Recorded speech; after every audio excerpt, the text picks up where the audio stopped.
राजस्थान के कोटा शहर की भूतिया हवेली। ये कहानी राजस्थान के कोटा शहर की एक भूतिया हवेली के बारे में है।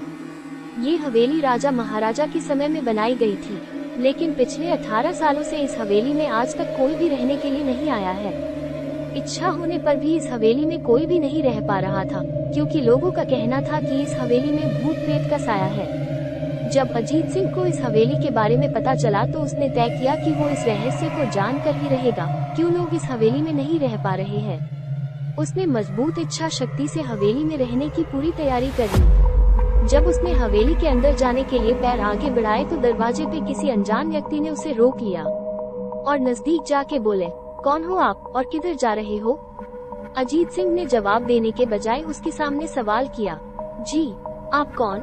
मेरा नाम अर्जुन सिंह है और मैं यही पास में ही रहता हूँ। अजीत सिंह ने कहा, ओह अच्छा, मैंने सुना है कि यह एक भूतिया हवेली है और यहाँ कोई नहीं आ पाता है, इसलिए मैंने इस हवेली में एक दिन रुकने का फैसला किया है। अर्जुन सिंह ने कहा, जी हाँ, आपने सही सुना है और आप भी अंदर मत जाइए, मेरी माने तो आप भी वापस लौट जाइए, यहाँ बहुत खतरा है। ये सुनकर अजीत सिंह खुश हो गया, जैसे उन्हें कोई लॉटरी लग गई हो। अर्जुन उसकी खुशी को देखकर बोला, आप क्यों खुश हो रहे हो? आपको तो भूत का नाम सुनकर डर लगना चाहिए। शायद आपको पता नहीं होगा कि मैं भूत प्रेत में काफी दिलचस्पी रखता हूँ। अगर इस हवेली में भूत है तो मैं अंदर जरूर जाऊंगा और सारी सच्चाई का पता भी लगाऊंगा। इतना कहकर अजीत सिंह उस हवेली में चले गए। अंदर जाके अजीत ने अपनी बैग को साइड में रखा और हवेली के चारों ओर देखने लगा। सारे रूम भी चेक कर लिए। बाद में ड्राइंग रूम में आके सोफे पर बैठ गया। उसने वहां बैठकर दारू के 2-4 पैक भी पिए। वहीं अचानक उस रूम में लाइट की एक बल्ब चालू बंद होने लगी, लेकिन अजीत ने उस पर ध्यान नहीं दिया। थोड़ी देर बाद दूसरा बल्ब चालू बंद होने लगा, फिर तो हवेली की सारी लाइट चालू बंद होने लगी। ये सब देखकर अजीत अपनी जगह पे खड़ा हो गया और संपूर्ण सावचेत हो गया। अचानक उसके सामने एक छोटा टेबल हवा में उड़ने लगा, करीबन 6 फुट हवा में ऊपर जाके गोल गोल घूमने लगा और बाद में अजीत की ओर तेजी से आने लगा। अजीत ने तुरंत ही अपने जगह बदल दी और दूसरी ओर चला गया और वो टेबल वहीं जाके गिरा जहाँ अजीत खड़ा था। अजीत कुछ समझ पाता उतने में सोफे की शीट उसकी ओर आने लगी। वो जल्द खड़ा हो गया और छलांग लगा के दूसरी ओर कूद गया, जिसके कारण सोफा दीवार पर टकराया और अजीत बच गया।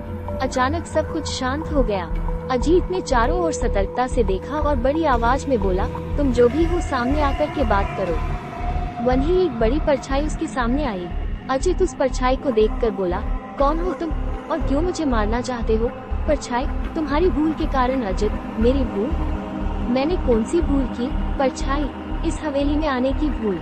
मैं किसी को भी इस हवेली में खुश नहीं देख सकता। अजीत, लेकिन क्यों? वो परछाई ने जवाब दिया, आज से 18 साल पहले इस हवेली के मालिक ने मुझे यहीं पे ही मार डाला था। मेरी कोई गलती भी नहीं थी, इसकी वजह से मेरी आत्मा इस हवेली में भटकती रहती है। मैं किसी को भी इस हवेली में नहीं रहने दूंगा, क्योंकि इस हवेली में मेरा खून हुआ था। इस हवेली में जो भी रहने के लिए आएगा उसकी मौत होगी। अजीत ने कहा, मैं तुम्हें अपने असली रूप में देखना चाहता हूँ। तुम्हें मारने से पहले मैं तेरी यह इच्छा जरूर पूरी करूँगा। और उस परछाई ने एक भयानक रूप ले लिया। उसका चेहरा इतना भयानक था कि अजीत भी एक क्षण के लिए डर गया था, लेकिन दूसरी ही क्षण में उसने अपने आप पर काबू पा लिया। बाद में इसने अपनी जेब में से सफेद पाउडर निकाला और उस भूत के ऊपर फेंक दिया। भूत के ऊपर पाउडर पड़ते ही वो जलने लग गया। उसके अंदर से बड़ी बड़ी ज्वाला उठने लगी। वो बहुत जोर जोर से चिल्लाने लगा और बाद में पूरी तरह से जल गया। उसके बाद अजीत ने चैन से सांस लिया और वहीं पर सो गया।